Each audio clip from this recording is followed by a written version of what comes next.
అందరికీ నమస్కారం అండి. స్టోరీ బుక్ ఛానల్కి స్వాగతం. ఈరోజు నేను మీకు వినిపించబోతున్న కథ సజాతి ధృవాలు. వదినా, నా పింక్ డ్రెస్సు ఇస్త్రీ చేయమన్నాను కదా, ఎందుకు చేయలేదు? కరుస్తున్నట్టుగా అడిగింది విజయ. 2 ఏళ్ల కూతురికి టిఫిన్ తినిపించడానికి నానా అవస్థలు పడుతున్న శ్రీనిజ కోపంగా ఆడపడుచు వైపు తిరిగింది. నిన్న నేను యూనివర్సిటీ నుంచి ఇల్లు చేరుకునేసరికి 6 గంటలయ్యింది. ఎప్పటిలాగానే ఇంటెడు పని నా కోసం ఎదురు చూస్తూనే ఉంది. దానికి తోడు ఈరోజు నాకు టెస్ట్ ఉంది. నీ అల్మారా తీసి చూశాను. ఇస్త్రీ చేసినవి చాలా డ్రెస్సులున్నాయి కదా అని నేను నీ డ్రెస్సు ఇస్త్రీ చేయలేదు. ఎక్కడి నుంచి విందో వచ్చేసింది శేషమ్మ. విషయం ఏమిటో తెలియకపోయినా కోడలి మీద యుద్ధం ప్రకటించడానికి ఆవిడెప్పుడూ సిద్ధమే. తల్లివైపు తిరిగి అతి గారాంగా ఫిర్యాదు చేసింది విజయ. చూడమ్మా, ఈరోజు మా ఫ్రెండ్స్ అందరం పింక్ డ్రెస్సులు వేసుకోవాలి అని అనుకున్నాం. నా చుడీదారు చున్నీ ఇస్త్రీ చేయమని ఈవిడ గారికి నిన్న పొద్దుననగా చెప్పాను.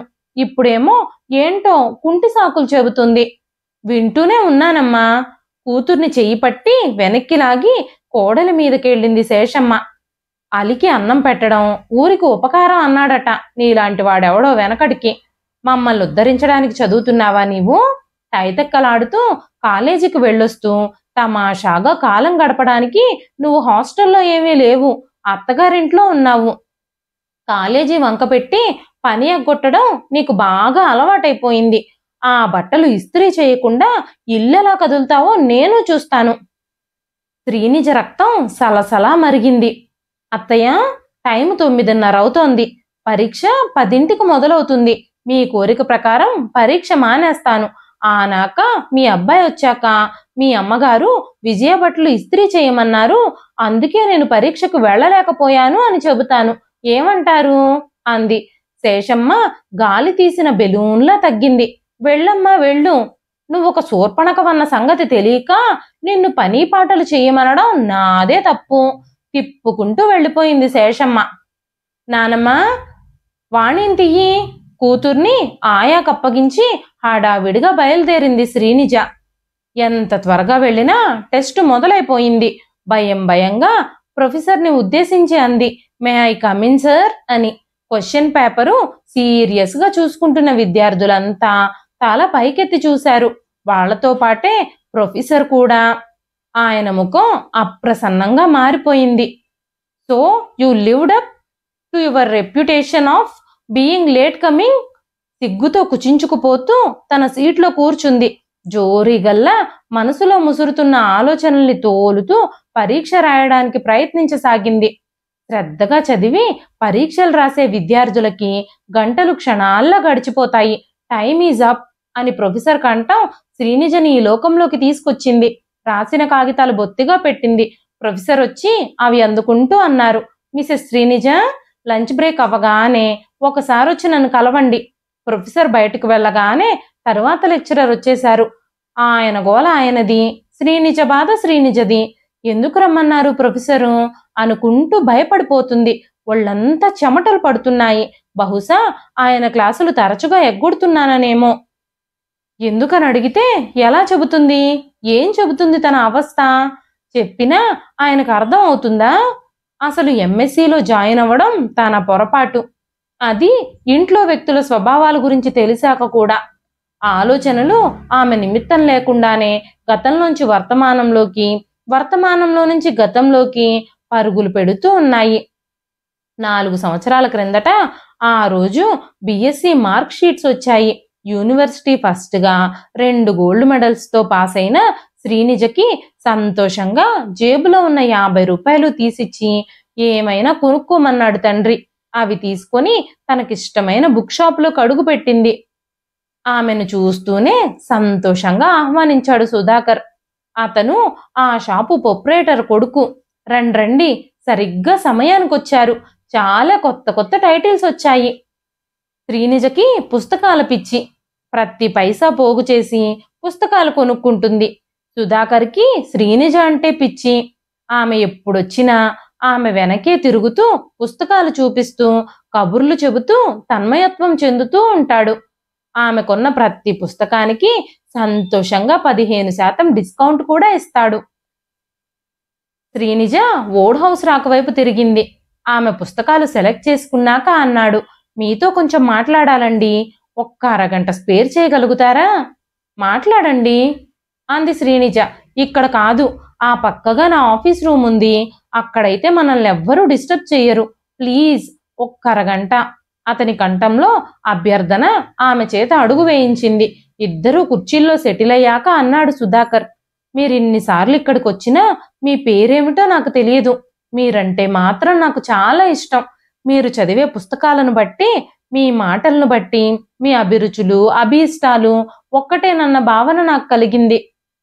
మీకిష్టమైతే మిమ్మల్ని పెళ్లి చేసుకోవాలనుంది. నా గురించి వివరాలు చెబుతాను వినండి. నా పేరు సుధాకర్. బిఏ చదివాను. వయసు 26. మా ఇంట్లో పెద్దవాణ్ణి. నా తరువాత ఒక తమ్ముడు, 2 చెల్లెళ్ళు ఉన్నారు. మాకు ఈ షాపు, ఒక ఫ్యాన్సీ షాపు, ఒక హోల్సేల్ క్లాత్ షాపు, ఒక ఆటోమొబైల్ స్పేర్ పార్ట్ షాపు ఉన్నాయి.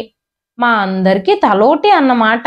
ఇవి కాక పెద్ద ఇల్లు కూడా ఉంది. వాహనాలు వగైరా చిల్లర మల్లర ఆస్తి ఉంది. బిఏతో చదువుకి గుడ్ బై చెప్పేసి కుదురుగా బిజినెస్ చేసుకుంటున్నాను. అతను చెప్పే తీరుకి శ్రీనిజకి నవ్వొచ్చింది. నవ్వుతూనే అంది, నా గురించి చెప్పే అవసరం లేదు. మనిద్దరి సంబంధం కుదరడం అనేది అసంభవం. ఈ బుక్స్కి బిల్లు రాస్తే నేను వెళ్ళిపోతాను.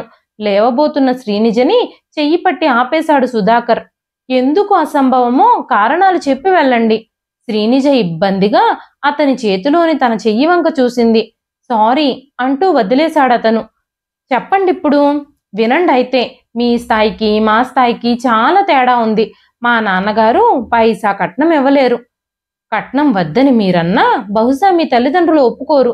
పోనీ మీరు మీ తల్లిదండ్రులు కూడా పొరపాటున ఒప్పుకున్నారనుకుందాము. ఇంకో అడ్డంకుంది. నేను బిఎస్సి పాస్ అయ్యాను.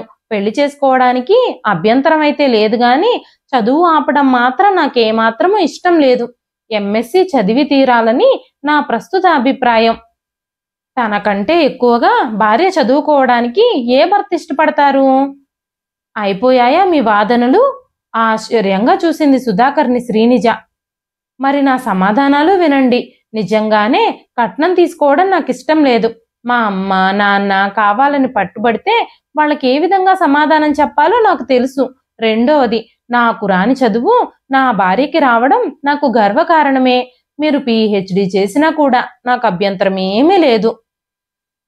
కోర్స్ తన భర్త తనకంటే తక్కువ చదివిన వాడనే నామోషి ఆడవాళ్ళకు కూడా ఉండొచ్చు.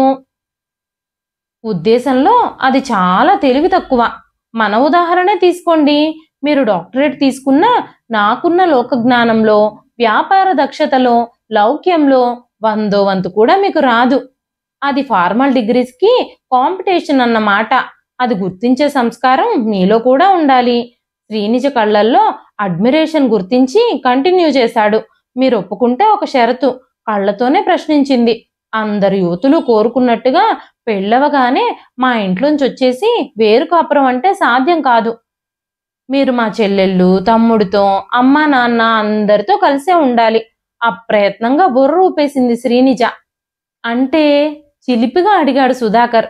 శ్రీనిజకి తనకేం చేసిందో తెలిసి సిగ్గుపడిపోయింది. కంగారుగా అంది, నాకేం తెలియదు, అడగండి. ఆ తరువాత శేషమ్మ కొడుకుతో హోరాహోరే పోట్లాడింది. ఇంట్లోంచి వెళ్ళిపోతానని బెదిరించేసరికి కాస్త తగ్గింది. సుధాకర్ ఆస్తి తీసుకెళ్లకపోయినా తన సామర్థ్యంతో ఏదైనా సమకూర్చుకోగలడు. ఎటొచ్చి దెబ్బ కుటుంబానికే. సుధాకర్ ఎంఏ ఫస్ట్ ఇయర్లో జాయిన్ అవగానే శేషమ్మ భర్తకి పక్షవాతం వచ్చి కాలు చెయ్యి పడిపోయి మంచానికి పరిమితమయ్యాడు. చదువు మానేసి అతి కొద్ది కాలంలోనే వ్యాపారంలోని ఒడిదుడుకులన్నీ నేర్చుకుని అతి సమర్థవంతంగా నిర్వహించుకొస్తున్నాడు. మహేష్ ఇప్పుడిప్పుడే వ్యాపార దక్షత నేర్చుకుంటున్నాడు. పెళ్లి ఏ గొడవ లేకుండా జరిగిపోయింది. సుధాకర్ కోరిక మీద ఆ సంవత్సరం చదువు ఆపేసి మళ్లీ సంవత్సరం జాయిన్ అవుదామనుకునే ఉద్దేశంలో అప్లై చేయలేదు శ్రీనిజ. హనీమూన్కి వెళ్లిన 15 రోజులు సుఖపడిందేమో. కాపురానికి రావడంతోటే కోడలికి నరకం అంటే ఎలా ఉంటుందో కొంచెం కొంచెం రుచి చూపించసాగింది. తల్లి అండ చూసుకుని పెద్ద ఆడపడుచు విజయ, మరిది మహేష్ కూడా వదిన మీద అధికారం చెలాయించేవాళ్లే. ఎటొచ్చి చిన్న ఆడపడుచు లలిత మాత్రం అసూయ ద్వేషాలకి అతీతమైన 12 ఏళ్ల వయసులో ఉంది. అందమైన వదినంటే అభిమానంగా ఉండేది. శ్రీనిజ కాపురానికి వచ్చేసరికే ఇంట్లో పని మనిషి లేకుండా జాగ్రత్త పడింది శేషమ్మ.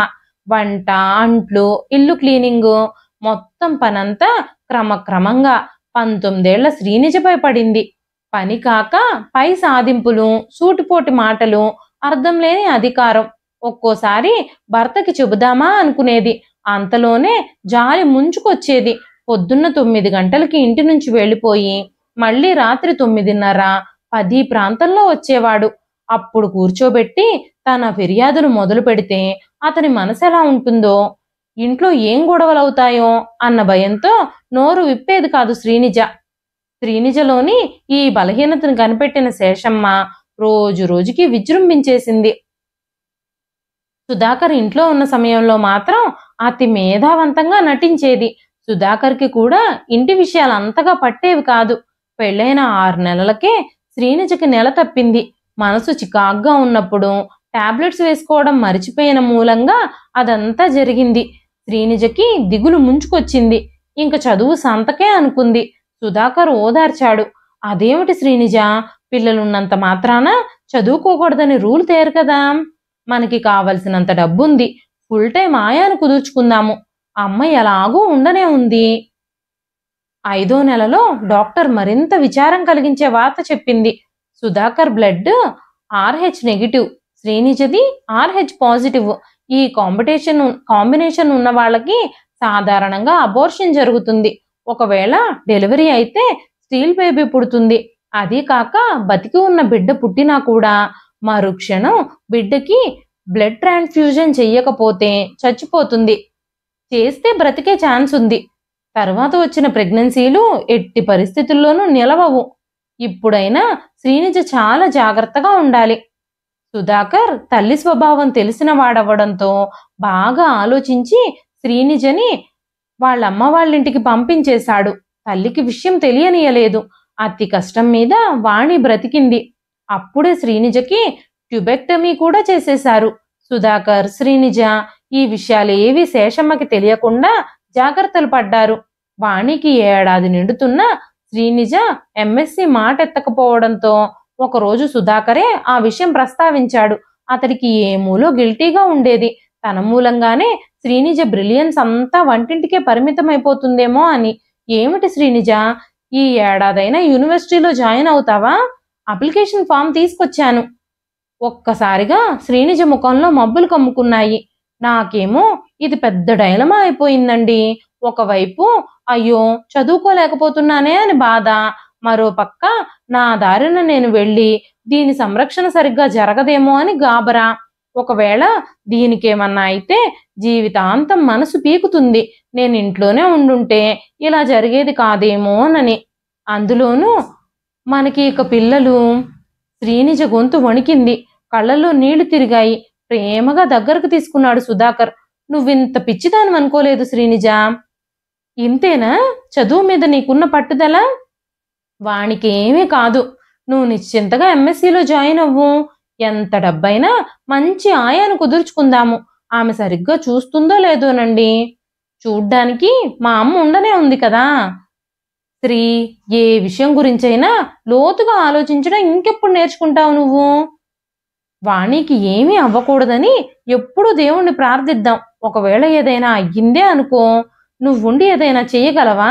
దాని అదృష్టం మన అదృష్టం బాగోలేకపోతే ఎవ్వరూ ఏం చేయలేరు. నువ్వేమీ బాధపడకుండా జాయిన్ అయిపో.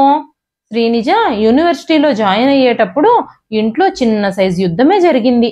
శేషమ్మకి కోడలు రోజంతా తన వేలిలో ఉండకుండా పోతుందనే జార. తన కూతుళ్ళకి కొడుకులకి అబ్బని ఆ చదువు కోడలికి వస్తుందంటే అసూయ. తన కొడుకు కంటే ఎక్కువ చదివి అతని మీద అధికారం సంపాదించుకొని తమ నుంచి తమ కొడుకుని లాక్కెళ్ళిపోతుందేమోనన్న భయం. వీటన్నింటితో కొడుకు మీద విరుచుకుపడింది శేషమ్మ. ఏరా ఇంత చవటవైపోయావు? పసిదాన్ని వదిలేసి టింగురంగామంటూ వెళ్ళి ఇది కాలేజీ చదువులు వెలగబెట్టకపోతే ఎవరి కొంపలు మునిగిపోతాయి? పడుచు పెళ్ళాం మీద మోజుతో నీ కళ్ళు మూసుకుపోయాయే. రేపిది నీ మాట వింటుందా? నెత్తినెక్కుతుంది, అనుభవించుదువు గాని అనగానే వెంటనే సుధాకర్, అమ్మా, ఎక్కేది నా నెత్తే కదా, నీకెందుకంత బాధ? ఆ సంగతి నేను చూసుకుంటాను. ఇక పసిదాని మీద నీకంత ప్రేమే ఉంటే స్వయాన నాన్నమ్మవే కదా, జాగ్రత్తగా చూసుకో. 2 ఏళ్ళు ఎంతలో గడుస్తాయి? అనుకుంటూనే ఉన్నాను. ఈ టక్కులాడి తిప్పుకుంటూ ఊరంతా తిరిగొస్తుంటే ఆ పిల్లదాని చాకిరి నా మీదే పడుతుందని ఇప్పుడే చెప్తున్నాను వినండి. ఇన్నాళ్ళు మీకందరికీ సేవ చేశాను. మీ పిల్లలకు కూడా చాకిరీ చేయడం నా వల్ల కాదు. ఒక్కరోజు కూడా ఆ పిల్లదాన్ని నేను చూడలేను. చూడకపోతే పోనీ గాని నీవు కాస్త నోరు అదుపులో ఉంచుకోమ్మా. ఇన్నేళ్ళొచ్చినా కూడా అసహ్యంగా అలగా జనంలాగా టక్కులాడి వగలాడి తిప్పులాడి అనే మాటలేమిటి? మరోసారి ఎప్పుడూ ఇలాంటి మాటలు వినిపించడానికి వీల్లేదు. శ్రీనిధి, సినిమాకి వెళదాం పదా, వాణిని తయారు చెయ్యి. సుధాకర్ శ్రీనిజ చెయ్యి పట్టుకొని తమ గదిలోకి తీసుకెళ్లిపోతూ అన్నాడు. శ్రీనిజ, ఈ 2 ఏళ్ళు నీకు ముళ్ళబాటలా ఉంటుందేమో. నాకు చేతనంత సహాయము నేను చేస్తాను. అయినా చాలా కష్టపడాలి నువ్వు. కృషి ఉంటే మనుషులు ఋషులవుతారు, మహాపురుషులవుతారు. అదే వాక్యాన్ని పదే పదే గుర్తు చేసుకో. అది నీకు నైతిక బలాన్నిస్తుంది. సుధాకర్ గుండెలపైన తల వాల్చుకొని అక్కడ వినిపిస్తున్న అతని హృదయానికి ప్రేమార్థమైన మనసుతో వాగ్దానం చేసింది. సుధా, మీ వంటి ఉన్నతమైన వ్యక్తిని మరొకరిని చూడలేనేమో. నా ప్రాణం పోయినా మీ మనసు బాధ పెట్టను. క్లాసులు మొదలయ్యాయి. శ్రీనిజ ప్రతిరోజు ఉక్కిరి బిక్కిరైపోయేది. పొద్దున్నే వాణి అవసరాలు చూడడం, ఇంటిల్లి పాదికి వంట టిఫిను చేయడం, తను తయారై వెళ్ళడం. శేషమ్మ ఎప్పుడూ పెత్తనాలకు వెళ్ళిపోవడమే. ఏదో నెప్పని మూలగడమో, ఏదీ లేకపోతే సాధించడమో. ఎంత చేసినా సంతృప్తి లేని పిల్లల సతాయింపు. వదినా, ఈ ఉప్మా తగలేసావే, నువ్వే తిని నాకు ఆమ్లెట్ వేసివ్వు. ఆర్డర్స్ జారీ చేసే విజయలో ఆడ లక్షణాలే కనిపించవు. వదినా, నీ కూతురు మహంకాళి. నా పెన్నుతో ఆడి ఎక్కడో పారేసింది, చూసివ్వు, లేకపోతే నీ పెన్నివ్వు. ఇలాంటి విషయాలన్నీ మహేష్కి శ్రీనిజ కాలేజీకి వెళ్ళబోయే సమయానికే గుర్తొస్తాయి. వాళ్ళనేమైనా అంటే శేషమ్మ శర్ర వేగంతో వచ్చేసి కోడల్ని నానా మాటలు అనేది. దాదాపుగా ప్రతిరోజు శ్రీనిజ లేటే. ప్రాక్టికల్ క్లాస్లో కాళ్ళు పడిపోయేలా నుంచునొస్తే అందరి సేవ మళ్ళీ మొదలు. క్లాసులో విన్నదే, లీజర్ అవర్స్ అక్కడ చదువుకున్నదే తప్ప ఇంట్లో పుస్తకం పట్టుకునే ప్రాప్తమూ లేదు, శక్తి కూడా ఉండదు. ఒకరోజు సాయంత్రం శ్రీనిజ ఇంటికొచ్చి తన గదిలో కూతురుతో ఆడుకుంటుంది. నానమ్మ చేతులు పైట చెంగులో దాచుకుని అటు ఇటు చూసుకుంటూ వచ్చింది. గదిలోకి రాగానే తలుపులు వేసేసి చెయ్యి చాచింది. ఇందులో పంచదార లడ్డూలు 2 ఉన్నాయి. అదేమిటి నానమ్మ? ఆశ్చర్యంగా అడిగింది. వాళ్ళు రోజు నువ్వు వెళ్ళాక ఏమేంటో టిఫిన్లు చేసుకుంటారమ్మా. స్టోర్ రూమ్ లో పెట్టి తాళం వేసేస్తుంది మీ అత్త. ఆ లలితమ్మకి ఒక్కటి తగిలించి మరీ చెప్తారు నీకు చెప్పొద్దని. ఈరోజు నా మనసాగక నీకోసం ఇది తీసి దాచాను, తినమ్మా. శ్రీనిజ కళ్ళు తడిచాయి. ఏమీ కాని పని మనిషికున్న ఆత్మీయతలో, మానవత్వంలో 100వ వంతు లేదు తన అత్త శేషమ్మకి. తమ శత్రువు కాదే, స్వయాన కొడుకు భార్య ఎందుకిలా చేస్తుంది? చాచిన నానమ్మ చెయ్యి మూసేసింది శ్రీనిజ. నానమ్మ, నువ్వెంత మంచిదానివి, కానీ ఇలా ఎప్పుడు చెయ్యకు. ఈ తిండి లేకపోతే నా కండేమీ కరిగిపోదు. వాళ్ళనే తినని నానమ్మ. వాళ్ళు రహస్యంగా చేసుకుని దాచుకున్నది నేను దొంగతనంగా తిని వాళ్లతో సమానమైపోలేను. నానమ్మ ఏం మాట్లాడకుండా వెళ్ళిపోయింది. ఆ తరువాత 4-5 రోజుల నుంచి 2 రోజులకొకసారి సుధాకర్ స్వీట్ ప్యాకెట్ తెచ్చి ఇంట్లోకి రాబోయే ముందు కిటికీ మీద నుంచి తన ట్విన్ బెడ్ మీదకి విసిరేసి ఇంట్లోకొచ్చేవాడు. ఎందుకిలా చేస్తున్నారు అని శ్రీనిజ ఎన్నిసార్లు అడిగినా సుధాకర్ కారణం చెప్పలేదు. దినదినగండంగా ఫస్ట్ ఇయర్ పూర్తయింది. సెకండ్ ఇయర్లో ప్రతిరోజు మొదటి క్లాస్ ప్రొఫెసర్ది. ఆయనకి లేటుగా ఎవరైనా వస్తే విపరీతమైన కోపం. ఎంత ప్రయత్నించినా ఒకరోజు శ్రీనిజ ఆయన క్లాస్కి లేటుగా వెళ్ళనే వెళ్ళింది. గుమ్మం దగ్గర నుంచుని లోపలికి రావడానికి పర్మిషన్ అడిగిన శ్రీనిజని తినేసేలా చూశాడాయన. మిసెస్ శ్రీనిజ, నువ్వు లేటుగా రావడం వల్ల ఎంతమంది డిస్టర్బ్ అవుతున్నారో తెలుసా నీకు? నా లెక్చర్ కంటిన్యూటీ కూడా పోతుంది. మిగతా స్టూడెంట్ అందరి అటెన్షను వేవర్ అవుతుంది. ఇన్నేళ్లుగా చదువుకుంటున్నావు, ఇంత చిన్న విషయం నీకెవరు చెప్పలేదా ఇప్పటి వరకు? కమిన్. మీకందరికీ ఇదే నా రిక్వెస్ట్. లేటుగా వచ్చిన వాళ్ళు దయచేసి నా క్లాస్కి రావద్దు. శ్రీనిజ ముఖమంతా ఎర్రగా కందిపోయింది. అతి ప్రయత్నం మీద ఏడుపును ఆపుకుంది.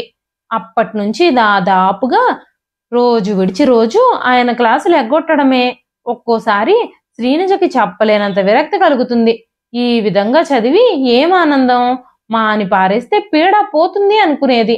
అంతలోనే భర్త మాటలు గుర్తుకొచ్చి మనసు దృఢం చేసుకునేది. పొద్దున టిఫిన్ తినకుండా వచ్చేసిందేమో. వాళ్ళ యాలుగా తిరుగుతున్న ఆలోచనలతో సమంగా శ్రీనిజ తల కూడా తిరగసాగింది. నెమ్మదిగా కళ్ళ ముందు చీకటి ముసురుకుంది. చిన్నగా చప్పుడు చేస్తూ ఆమె తల ముందున్న డెస్క్ మీద వాలిపోయింది. ఒళ్ళంతా చెమటలు కారిపోతున్నాయి. కంగారుగా తతిమా స్టూడెంట్స్ అంతా ఆమె చుట్టూ చేరారు. ఎవరో డాక్టర్ కోసం ఫోన్ చేశారు. మరెవరో కొంచెం నీళ్లు తీసుకొచ్చి ముఖం మీద చల్లి నీళ్ల గ్లాసుని శ్రీనిజ నోటికి అందించారు. డాక్టర్ వచ్చి హైపోఫ్లైసీమియా అని గ్లూకోజ్ ఇంజెక్షన్ ఇచ్చారు. ఇద్దరు అమ్మాయిలు శ్రీనిజని తీసుకెళ్లి ల్యాబ్ బెంచ్ మీద పడుకోబెట్టి క్లాసుకి తిరిగి వెళ్ళిపోయారు. మూసుకున్న కళ్ళ నుంచి కన్నీళ్లు దారలుగా కారసాగాయి. అలా ఎంతసేపు ఉందో. తల మీద ఆత్మీయత నిండిన చెయ్యి పడడంతో కళ్ళు తెరిచింది. తెరవగానే కలిగిన ఆశ్చర్యంతో దాదాపు బెంచ్ మీద నుంచి కింద పడిపోయింది. ఎదురుగా ప్రొఫెసర్ గారున్నారు. ఆయన వారిస్తున్నా లేచి కూర్చుంది శ్రీనిజ. శ్రీనిజ, బహుశా నేను కోప్పడతాననే భయంతోనే పెయింట్ అయి ఉంటావు, అవునా?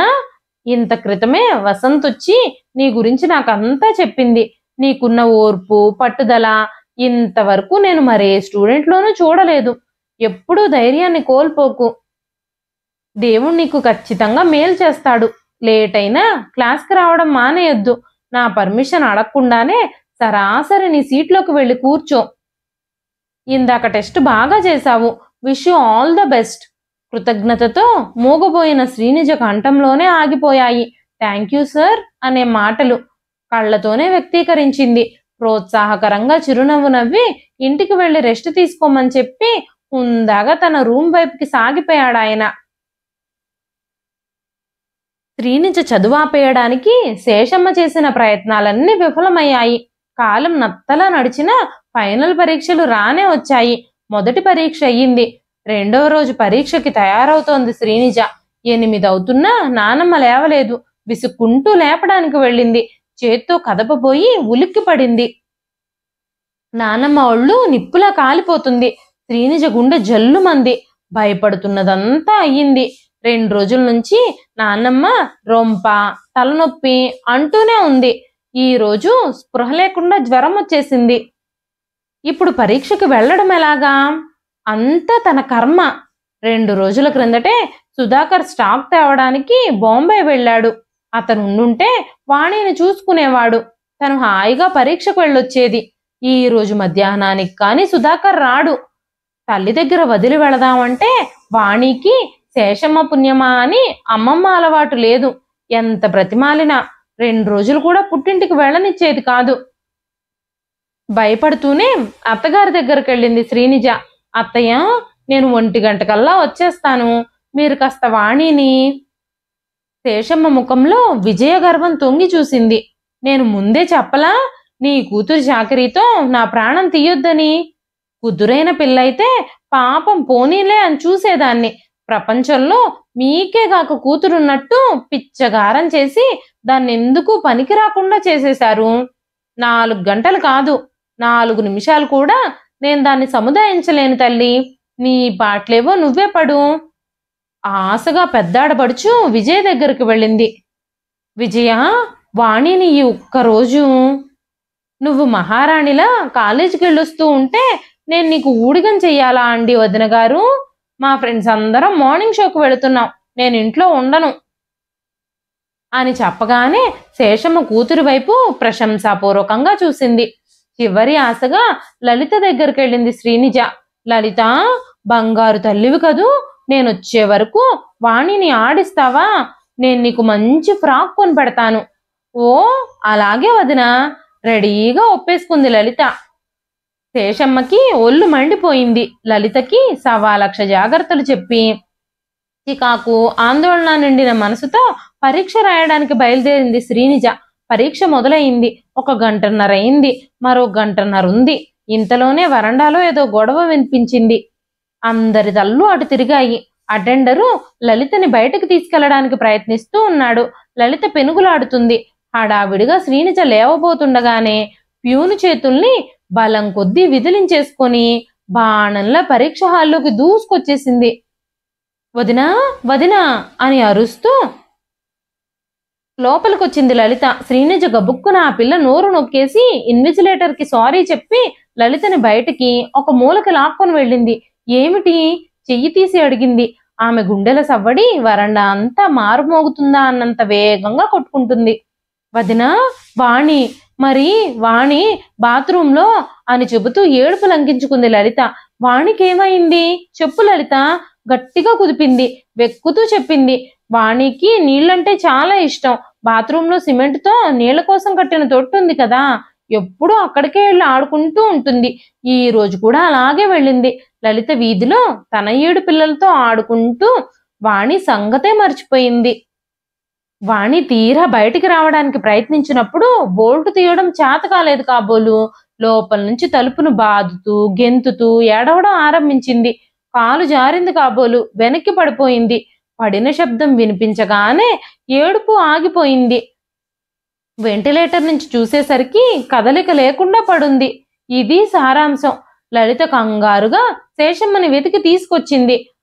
ఆవిడే ఆటో తెచ్చి అడ్రస్ చెప్పి లలితను అక్కడికి పంపించి శ్రీనిజని తీసుకురమ్మని చెప్పింది. శ్రీనిజ మళ్లీ క్లాసులోకి వెళ్లనే లేదు.